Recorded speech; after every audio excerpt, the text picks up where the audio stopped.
Hey guys, it's Miss Duke. I'm sorry that I can't be there with you, but I'm looking forward to when I can return to school very soon. I hope you all are doing well and having a good first week, and I'll be back with you before you turn around.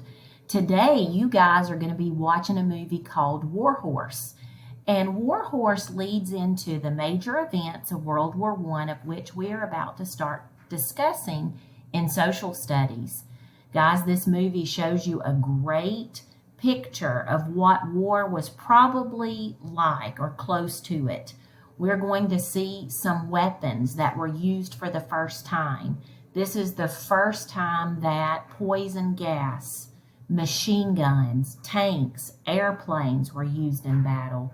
Throughout this movie, you're going to see trench warfare, and you're going to see that trenches are used and change the way that battle was fought.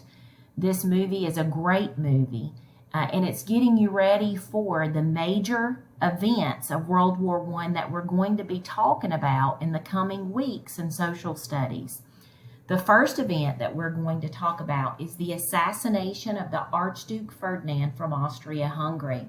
We're going to talk about that. Number two, we're going to talk about the declaration of war, which occurred in 1914.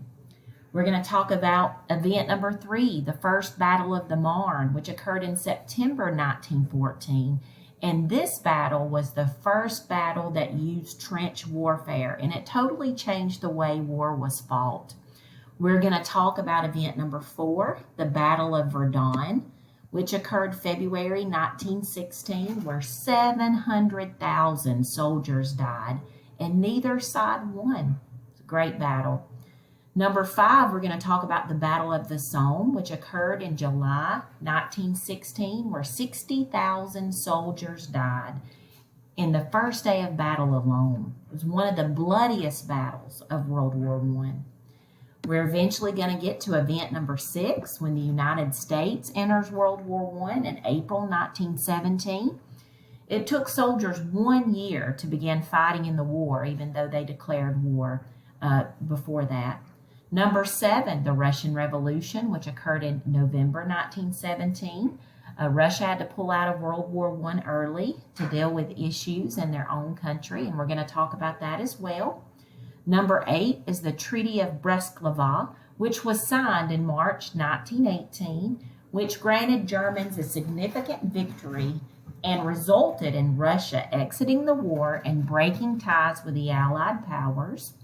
And then we're going to talk about event number nine, which is Armistice Day. Armistice Day is on November 1918. An armistice was agreed between the Germans and the Allied forces, and it officially ended World War I on the Western Front at 11 a.m., the 11th day, the 11th month, 1918, and this is why we have Veterans Day on November the 11th. It goes all the way back to World War I. Event number 10, the Treaty of Versailles was signed in 1919, and it officially ended World War I with Germany. But this treaty did lead to the rise of Adolf Hitler and the Second World War. But I don't want to get too ahead of myself. Guys, listen. War Horse. Watch it. Look at all the things that you see in the movie. It's a great example of what war was probably like during this period of time.